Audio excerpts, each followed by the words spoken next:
Hello, Stewart. Hello, how you doing? Very good. This is Robert in Georgia. We'll just ask you a question. You just talk. We won't be interrupting and laughing and being stupid. All right. Oh, I can't talk unless you laugh and be stupid. Yeah. What are your first impressions of New Zealand? It's been a few years since you were here. Well, the impression of New Zealand is always the same. When you fly over and you look at this jagged landscape with you've got very pointy mountains here. This country is very bumpy, and the people are very cheerful. We have very pointy mountains. And cheerful I have people. not heard that one before. That's good, though. You're a man of many talents, Stuart. We're just looking at your bio, if you like. You're from a member of a CIA family.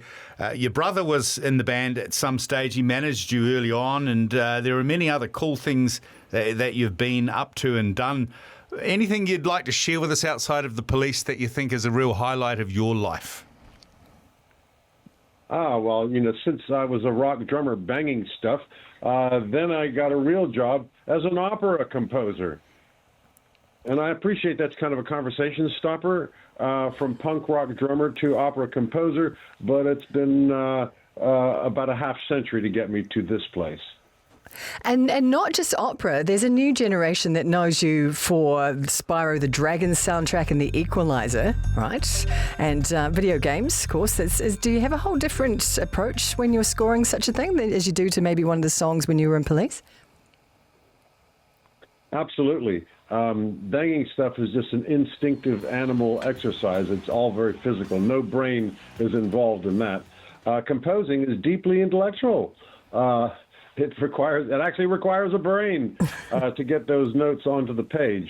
But Spyro, very proud of Spyro. That was for a Sony PlayStation game, which is still going to this day. Yes, very popular. Now, what's it like to actually swap that drum throne of yours for an armchair, and having nothing but a microphone between you and the audience? Are you enjoying doing that? Well, it actually is a pretty good trade-off. I don't break well, I do kind of break a sweat, I suppose, but not like the onslaught of playing a show on drums. So I'm not banging stuff on this show so much as banging on.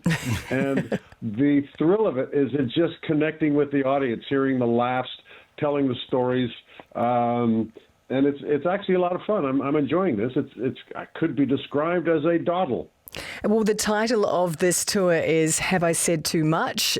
Do you ever find that perhaps you come off stage and think, maybe I shouldn't have been talking about that? Or are you not really at an age where you don't really care anymore? Both. Every night no, my wife has a conscience. And she says, darling, are you sure about saying that? And I say, no, I'm not, but what the hey? If I haven't said too much, I probably will tonight. How did this whole thing come about? I mean, like you said, it's not normal for a drummer to be so chatty and be intelligent. So how did you, it's obviously you are intelligent, but how did this all come to be? Well, the meme is the drummer who can't really articulate more than one syllable at a time. But actually, it turns out tests show, science has proven. University of Oslo, there was a study in Cambridge, there have been many great highfalutin studies that show that, in fact, those who are clever at rhythm are clever in life. And I'm not sure if that applies to people who are just good at rhythm but don't bang stuff. But rhythm is good for your brain, turns out. Well, isn't it true that to be a good drummer, you've got to be able to split your brain in four? So, surely that goes without saying. Well, that could otherwise be described as schizophrenia. I've heard that before. Do you believe you've got some schizophrenia in you, and is that a prerequisite for a drummer, a good drummer? Definitely. Well, I think any musician is, as we say, on the spectrum, or the new expression is neurodiverse, because you can't be a guitarist and noodle away at that guitar all day instead of having a life without a couple of screws loose. So all the best musicians I know are slightly dinged in the head. Yeah, isn't that it's a hyper-focus, isn't it? It's your superpower is the hyper-focus. Yeah. It's staying away from the boring stuff, right? I guess it's what is it that interests a living brain? And rhythm, I suppose, my theory about why rhythm is connected to high IQ is because it organizes time into manageable units. And that's a very clear assist for logical thinking, I think. I can honestly say I've never spoken to a real intelligent drummer because I'm one myself. I learnt in the pipe band, and Sorry, hang on a minute. A prerequisite for me was just duh, duh, duh. But No, dude, you are smarter than all the rest. Is he? Definitely a higher intelligence than I'm able to reach. But tell us... Come on now, come on. What can we expect, Stuart, when we come along to these dates? You can expect wild tales of strange stuff that happens both in rock and roll and beyond rock and roll. And I probably will say too much, but seem to be getting away with it. The posse hasn't caught up with me yet. Yeah.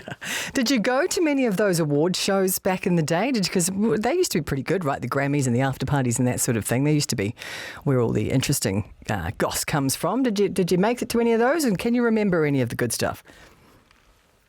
Well, yes.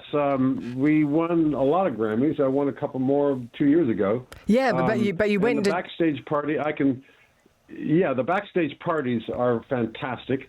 And the cool thing is that they have seat fillers who are all nicely dressed, and they sit in the theater.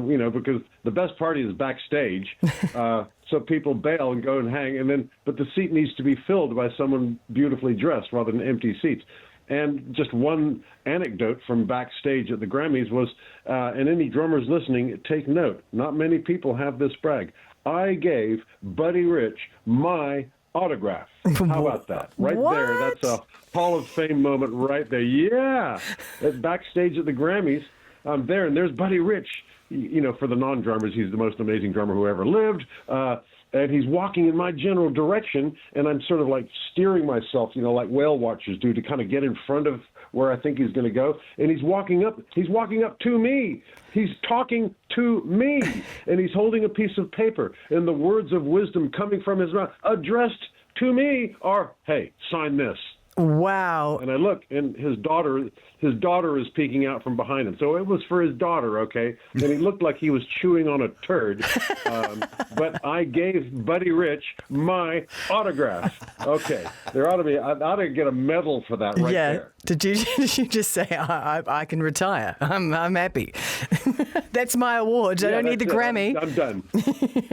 Yeah, keep your Grammy. I got Buddy Rich's. I gave Buddy Rich my autograph. He's got my autograph. That's cool. I didn't have the presence of mind to get his.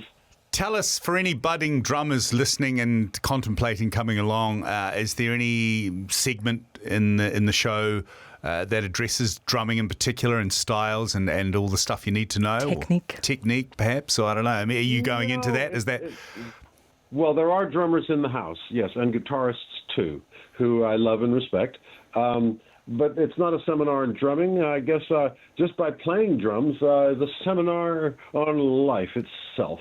It's amazing how banging stuff just sorts your brain out. Stewart Copeland, you're a very interesting man. Hearing, Robert, can you bang more stuff in the studio, please? Stewart Copeland, anything else you'd like to tell us on the way out about have I said too much?